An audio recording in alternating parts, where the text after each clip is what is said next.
7 साल से लगभग टीचिंग करवा रहे हैं। एग्जाम निकालने के बाद 7 साल हो गया, 7 साल से पढ़ा रहे हैं। इस 7 साल में ऑफलाइन से ऑनलाइन अगर मिला लें तो बहुत सारे बच्चों का सिलेक्शन देंगे, बहुत सारे बच्चों का। लेकिन कुछ बच्चे ऐसे हैं जिनके ऊपर आप आंख बंद कर बोल सकते हो कि बाबू तुम्हारा नौकरी होगा। कैसे? हम लोग कोई बागेश्वर धाम वाले बाबा या अंतर्यामी या कोई जादूगर नहीं है, उंगली रखे बाबू तुम्हारा नौकरी होगा तो होगा, नहीं। कुछ बच्चे में झलक दिखता है अपना अतीत का, या कुछ बच्चे का स्ट्रैटेजी, रणनीति, मेहनत दिखता है। हम बोलते हैं बाबू आज तुम्हारा नसीब खराब है, आज तुम्हारा मेहनत रंग नहीं ला रहा है, लेकिन कल तुम्हारा नौकरी होगा। और ऐसा होता है कि कुछ बच्चों में दिखता है वो पागलपन नौकरी को लेकर, उनका स्ट्रैटेजी, वो जिस रास्ते पर चल रहे हैं, जो रास्ता अपने लिए बनाए हैं, वो कितना मजबूत है वो दिखता है। तो आप बोल दोगे कि बिल्कुल आप इस भीड़ से निकल जाओगे, आपका रास्ता बहुत मजबूत है, आज भले आप टकरे हो लेकिन एक समय आएगा आप यहां से नौकरी लेकर निकल जाओगे। आप विश्वास के साथ बोल सकते हो, गारंटी है। लेकिन कल भी एक कमेंट्स आया था तो मुझे लगा ये बात ना आपको बताना चाहिए। ये बंदा कम से कम मुझे लग रहा है ये भाई बहुत दिन के बाद कमेंट किया, कल के वीडियो के ऊपर लिखा था कि भैया NTPC tyre 2 fail, group D fail, document verification MTS 21 वाला रिजेक्टेड, एस्टेट इंटरव्यू में फेल, टायर 2 में फेल। उसके बाद कमेंट्स किया सीजीएल 2022 क्वालिफाइड, 21 का tyre 1 qualified, supreme court qualified. और मैंने बोला भी था, बहुत दिन के बाद कमेंट देखने को मिल रहा है बाबू, मैंने बोला था ना आपका जॉब होगा। और ये बंदा बोला भी भैया यस सर, एक्चुअली मेरा एमटीएस डॉक्यूमेंट में रिजेक्ट के बाद डिप्रेशन में चला गया था और एनटीपीसी में आपने बोला सिलेक्शन हो जाएगा, एनटीपीसी नहीं निकला था। बाबू दीपक का भी मैंने बोला नौकरी होगा, तैयारी 10 साल से कर रहा है, फाइनली ग्रुप डी में हुआ। अभी एक पांडे जी थे जो डेली पढ़ रहे थे, 20 का सीजीएल, 21 सीजीएल नहीं हुआ, 20 वाला सीजीएल दिया था, 21 दिया था नहीं हुआ, 22 में सिलेक्टेड है। लेकिन कहने का मतलब है कुछ बच्चे ऐसे हैं ना जिनको आप बोल सकते हो, उनका मेहनत, उनका बनाए हुआ रास्ता देखकर ना कि तुम्हारा होगा। मैं बराबर बोलता हूं बाबू, अगर आप अपने लिए सबसे पहले एक रास्ता बनाओ, आप एक बार पहले सोचना, जितने लोग भी एग्जाम की तैयारी करते हैं, क्या आपका रास्ता ऐसा है, आप अपने लिए रास्ता बनाए हो? अपने आप से पूछना बाबू ये बात। या फिर आप जो लोग बोलते हैं मेरा मैथ बहुत कमजोर है, ठीक है, सुन लिए आपका मैथ कमजोर है। कुछ लोग बोलते हैं मेरा जीके बहुत है, सुन लिए जीके बहुत कमजोर है। लेकिन जो बात बोल रहे हैं, जो तैयारी आप कर रहे हो मंजिल तक पहुंचने के लिए, कि जिस रास्ते पर चल रहे हो, जो रास्ता अपने लिए आप बनाए हो मंजिल तक पहुंचने के लिए, या आप काम किए हो ये वाला, आप अपने आप से पूछो किए हो कि नहीं किए हो। या फिर बस चिल्ला रहे हो कि नहीं मेरा मैथ कमजोर है, मैथ कमजोर है, मेरा जीके कमजोर है, जीके बहुत ज्यादा है, कैसे पढ़ेंगे। सिर्फ यही सब बोलकर तो कुछ हाथ में आएगा नहीं। तो आप पहले सोचो, जो आप रास्ता बनाए हो अपने लिए, क्या उस रास्ते पर ईमानदारी से काम कर रहे हैं? रास्ता कैसा, सुनना। मान लो कम से कम 7 से 8 महीना तो कोई भी बच्चा तैयारी इतना समय का करता ही करता है, रेलवे का, एसएससी का। बहुत लोग तो 1 साल, 1.5 साल, 2 साल, 3 साल, 4 साल से एग्जाम दे रहे हैं, नहीं हो रहा है। मैं बोल रहा हूं 0.1% बच्चा ही होगा कि आज सरकारी नौकरी का तैयारी करना स्टार्ट किया, 2 महीने के बाद नौकरी लेकर निकल गया, ना के बराबर। बहुत कम बच्चे होंगे, बहुत कम बच्चे होंगे। 7 से 8 महीना तो सब कोई दिया होगा, सब कोई। तो बाबू अगर आप 7 से 8 महीना अगर आप तैयारी अच्छे से कर दो ना, और आपका रास्ता मजबूत हो, तो किसी की औकात नहीं आपका एग्जाम रुक जाएगा, कोई नहीं रोक सकता, पहला बात। लेकिन तैयारी रास्ता बहुत स्ट्रांग होना चाहिए। अगर जिस दिन एग्जाम ना निकले करने के बाद ना, आप 1000 गाली देकर जाना, निकलता है एग्जाम, निकलता है। अगर रास्ता जो बनाए हो बाबू, मैं बराबर बोलता हूं, स्ट्रैटेजी अपना रास्ता अच्छा बनाओ। उस रास्ते को बनाने के बाद अब देखो उस पर आप ईमानदारी से काम कर रहे हैं कि नहीं कर रहे हैं डेली। सुनना, 7 से 8 महीना, आप कम से कम 6 महीना तैयारी करिए अच्छे से। कैसे बताएंगे? लास्ट का 2 महीना ना, 2 महीना जो है वो छोड़ दीजिए, और तैयार अपने लिए रास्ता ऐसा बनाओ कि रास्ता बनाने के बाद आपको लगने लगे ना, जो रास्ता बनाए हैं अपने लिए, दूर दूर तक कोई बंदा मेरी तैयारी के लेवल का टक्कर का नहीं है, मंजिल तक पहुंच जाएंगे। आपको विश्वास खुद होने लगेगा, खुद। रास्ता बनाने के बाद रास्ता बनाओ, उसके बाद उस पर काम करो ईमानदारी से, सब कुछ छोड़कर। सुनना पहले बात, 6 महीना। बहुत लोग बोलता है भैया मेरा मैथ कमजोर है, हम हमेशा बोलते हैं। बाबू अब तो आप लोग इस एज में आ चुके हो, आपका दिमाग इतना विकसित हो चुका है कि दुनिया भर का कंटेंट पड़ा है फ्री में, यूट्यूब के ऊपर, गूगल के ऊपर, हर चैप्टर का बड़े से बड़े टीचर, बड़े से बड़े धुरंधर, हम पूरा पढ़ा दिए मैथ। आप सबसे पहले सिलेबस देखो, क्या क्या सिलेबस है, ठीक है। सिलेबस देखने के बाद आप देखो आपको मैथ में कौन कौन सा चैप्टर पढ़ना है। शांति दिमाग से 2 घंटा भी डेली अगर मैथ पढ़ोगे ना, गारंटी बोल रहा हूं, अप्पा मारकर अप्पा, 6 महीना में आप मैथ में इतना काबिल बन जाओगे ना, आप बोलोगे भैया मैथ को लेकर हमको टेंशन नहीं। हम बोलेंगे क्यों टेंशन नहीं है, तो भैया 6 महीना पहले टेंशन था, अब टेंशन नहीं। हम बोलेंगे क्यों भैया, 2 घंटा डेली, आंधी हो तूफान हो कुछ भी हो, हम 2 घंटा डेली मैथ बनाए हैं पूरे 6 महीना तक। आहिस्ता आहिस्ता हर एक कंसेप्ट पर काम किए हैं, दुनिया भर का कंटेंट फ्री पड़ा हुआ है, बस सिलेबस पता करना है, ये तो पता हो जाएगा भैया। बस और सिलेबस का चैप्टर का नाम लिख लो, आहिस्ता आहिस्ता करना स्टार्ट करो, 6 महीना में मैथ इतना काबिल बना लोगे बाबू अपने आप, गारंटी बोल रहे हैं। 6 महीना।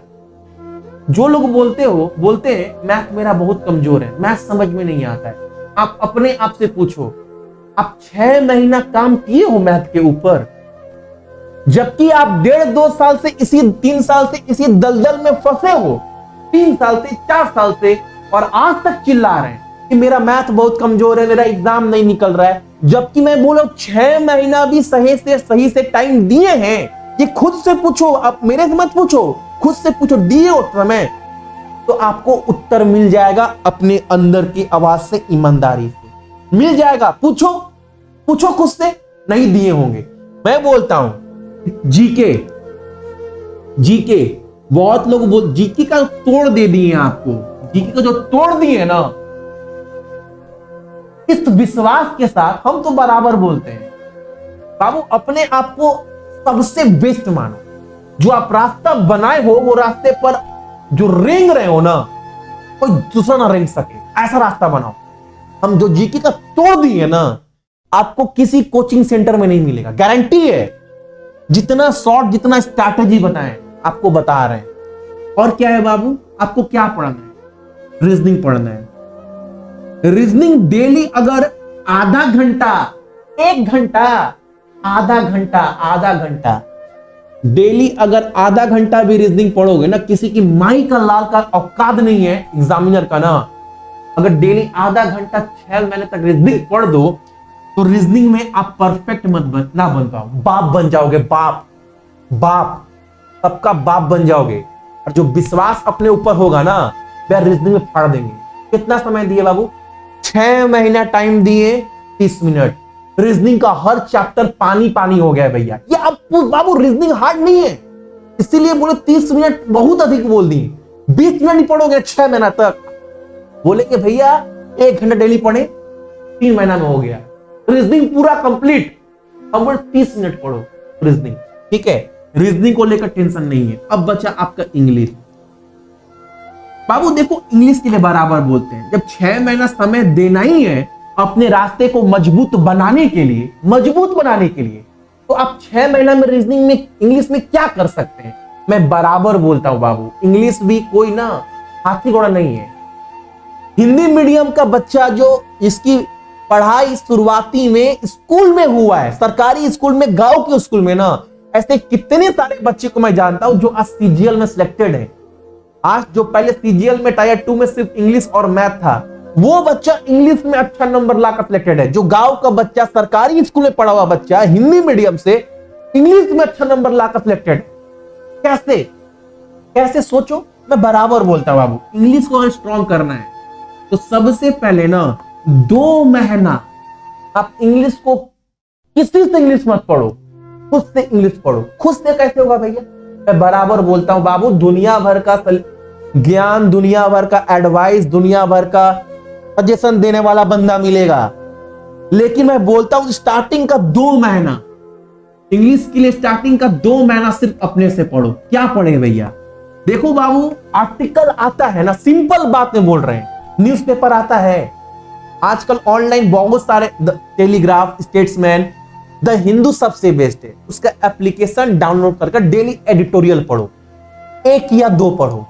जो 2 एडिटोरियल पढ़ो ना, तो उसमें जो भी वर्ड हार्ड आता है उसका मीनिंग बगल में लिख लो, उससे और क्या वोकैब अगल बगल लिख लो अपने कॉपी में, नोट्स बना दो। 2 महीना तक, 2 महीना तक आप सिर्फ रीडिंग करो आर्टिकल, विश्वास मानकर आर्टिकल क्या बोल रहा है, वो बोलना क्या चाह रहा है, वो थीम क्या है, ये समझना स्टार्ट करो। 2 महीना में देखोगे आपका जो रीडिंग स्किल है ना, वो बहुत बेहतरीन होगा। और ये सिर्फ 2 महीना नहीं करना, तो पूरा 6 महीना है, लेकिन 2 महीना शुरुआत के ये करो, 2 महीना ये करो, अपना रीडिंग स्किल बेहतर करो, और जो जो हार्ड वर्ड है उसको समझो। इसको करने में ना बाबू आपको 1 घंटा समय लगेगा डेली, 2 पढ़ोगे भी तो। 2 महीना तक सिर्फ आप यही करो। उसके बाद क्या करो, बचा का 4 महीना ना, तो 4 महीना बचा है आपका, उसमें आप किसी भी टीचर का, जो अच्छा टीचर है उसका किताब ले लो, ग्रामर वगैरह। 4 महीना में एक किताब आराम से खत्म कर सकते, किसी भी टीचर का बाबू। बहुत सारे टीचर अच्छे अच्छे हैं, किसी भी टीचर का किताब उठाओ, वो 4 महीना में वो किताब खत्म कर दो। अब तो इंग्लिश का किताब पतला ही आता है, खत्म कर दो। लेकिन 4 महीने के दौरान ना ये बंद मत करना, ये 6 महीना पढ़ना है, लेकिन शुरुआत के 2 महीने सिर्फ आपको आर्टिकल पढ़ना है, सिर्फ आर्टिकल तो पढ़ना है, समझना है, और बाकी का 4 महीना आपको ग्रामर पढ़ना है, ठीक है। लेकिन इसके साथ साथ ये चलना चाहिए, बस इंग्लिश में आपको और कुछ नहीं करना है भाई, कुछ नहीं करना है। इंग्लिश का बताएं, रीजनिंग बताएं, मैथ बताएं। अब सुनना, ये करोगे जीके में बाबू कुछ नहीं करना है। बहुत लोग बोलता है जीके बहुत जाता है, जीके में बाबू सिंपल सा बात बोल रहे हैं। 6 महीने का तैयारी कर रहे हो ना, तो जीके में पहले आप उठा कर देखो। मैंने आपको बहुत बार अपने वीडियो में बताया, आज बता रहा हूं। आप कोई भी पेपर उठाओगे ना, पिछले 5-10 साल का, किसी भी एग्जाम का, रेलवे, एसएससी का, किसी भी एग्जाम का पेपर उठाओगे ना, अब देखोगे 55 से 60 टॉपिक ऐसा है जो बहुत महत्वपूर्ण है, उससे क्वेश्चन एग्जाम में बनता ही बनता है। तो उस टॉपिक को कंप्लीट करो, सबसे पहला काम इस टॉपिक को कंप्लीट करो। मैं विश्वास दावे के साथ बोल रहा हूं, आप ये काम ना 3 महीने में कर लोगे। और मैंने भी नोट्स दिया है आपको, और हर नोट्स ऐसा बनाया कि उसके बाहर क्वेश्चन ना बने, ठीक है। ये 55-60 टॉपिक आराम से कंप्लीट हो जाएगा। उसके बाद अभी 3 महीना और बचता है। उस 3 महीना में क्या करो, आप सभी पिछला 20 से 22 तक जितना भी क्वेश्चन पूछा गया जीके का, रेलवे, एसएससी के एग्जाम में, उसका भी आपको पीडीएफ दिए हैं, वो सारे क्वेश्चन कंप्लीट कर लो, ठीक। ये हो गया ना, ये 55 से 60 टॉपिक के अंदर वो तमाम टॉपिक आ गया जहां से एग्जामिनर क्वेश्चन पूछता है। इतना कर लिए तो आप जीके का बॉस बन गए, बॉस। ये तो मैं एडवांस से बता रहा हूं, कोई क्वेश्चन छूटे ना, लेकिन ये भी कर लीजिए। ये सब टॉपिक है, सब टॉपिक आ गया, जीके का हर टॉपिक। और करेंट अफेयर के लिए बताइए तो 10 मिनट क्लास, करेंट अफेयर के लिए टेंशन किसी को नहीं है, वो 10 मिनट क्लास है, इतना सफिशिएंट। तो जीके में बस आपको 6 महीना तक इतना करना है, ठीक है। किसी भी एग्जाम को टारगेट लेकर चलो, इतना करना है। बाकी का 2 महीना आप मान लो किसी भी एग्जाम टारगेट चल रहे हैं, सीजीएल का, जसल का, एमटीएस का, ग्रुप डी का, रेलवे, एनटीपीसी का, किसी भी टारगेट चल रहे हैं, बाकी का 2 महीना एग्जाम आने से पहले आपको डेली कम से कम 3 मॉक लगाना है। अब पढ़ाई बंद कर देना है। 6 महीना में जो मैं रास्ता था वो बहुत परफेक्ट बन चुका है भैया। अब 2 महीना डेली 3 मॉक लगाना है, डेली मॉक टेस्ट, और मॉक टेस्ट भी अच्छे से। हर मॉक टेस्ट जब भी देने बैठोगे टारगेट रखना। तैयारी करने के बाद, सब सीखने के बाद आज टारगेट रखे हैं 70% का, 60% का अटेम्प्ट करना। ये नहीं कि सब मार दिए, सब नहीं मारना है, जितना आए उतना ही मारना है। जो टारगेट लेकर चले उससे नंबर कम आ गया भैया, उतना नहीं हो पाए, कोई बात नहीं। जो क्वेश्चन छूट गया, पेपर को एनालाइज करना अच्छे से, क्या क्या छूट गया, जो हमको आ रहा था वो भी क्वेश्चन कैसे छूट गया, एनालाइज करो। और डेली 3 मॉक देना। अब तो पढ़ना है नहीं, तैयारी तो हो चुका है, रास्ता बनाया, उस पर काम कर चुके हैं। अब डेली 3 मॉक टेस्ट, यानी 60 दिन में लगभग आप 180, लगभग 200 मॉक टेस्ट उस एग्जाम का देना। बाबू 200 मॉक टेस्ट देने के बाद इतना तो मुझे पूरा विश्वास है कि आप जो नंबर आपको चाहिए एग्जाम में पास होने के लिए, आप 100 मॉक टेस्ट देने के बाद, 50 मॉक टेस्ट देने के बाद, आप देखिएगा हर मॉक टेस्ट में, किसी का भी मॉक टेस्ट में जो नंबर पास होने के लिए, मंजिल तक पहुंचने के लिए चाहिए, आप किसी का भी मॉक टेस्ट मार रहे हैं भैया 10, 15, 20 नंबर अधिक आने लगा है। किसी का मॉक टेस्ट मार रहे हैं तो ये एकदम बता रहा हूं मैं। आप 50 मॉक टेस्ट देने के बाद ही बोलोगे भैया हम किसी का मॉक दे रहे हैं ना भैया, तो जो नंबर चाहिए पास होने के लिए, जो कटअप जाता है भाई, उससे 10, 15, 20 नंबर अधिक आ रहा है भैया, किसी का मॉक टेस्ट मार रहे तो। यानी वहां पर जो आपका कॉन्फिडेंस बूस्ट होगा ना, अब आपको कोई रोक नहीं सकता। एग्जाम दिए, नहीं निकला, उसके बाद फिर एग्जाम फॉर्म भरो, नहीं निकला, फिर फॉर्म भरो, निकल जाएगा। बेहतरीन तरीका है, सबसे बेहतरीन तरीका है। 1 नहीं, 2 नहीं, तीसरा में नौकरी लेकर निकल जाएंगे। लेकिन कुछ लोग क्या होते हैं, रास्ता तो बना दिए, 2 महीना के बाद एग्जाम दिए छत्तीसगढ़ का, नहीं निकला, फिर एग्जाम दिए एमटीएस का, नहीं निकला, फिर एग्जाम दिए ग्रुप डी का, नहीं निकला। ऐसे करते करते 2 साल, 3 साल, 4 साल निकाल देते, फिर बोलते नसीब खराब। नसीब नहीं खराब था, आप जो रास्ता अपने लिए बनाए थे ना, वो रास्ता का न्यू खराब था, वो कमजोर था रास्ता बाबू। आप जिस रास्ते पर चल रहे थे अपने लिए, बराबर स्ट्रैटेजी बनाओ अपने लिए, अगर एग्जाम क्वालिफाई करना है तो। समझ रहे हो?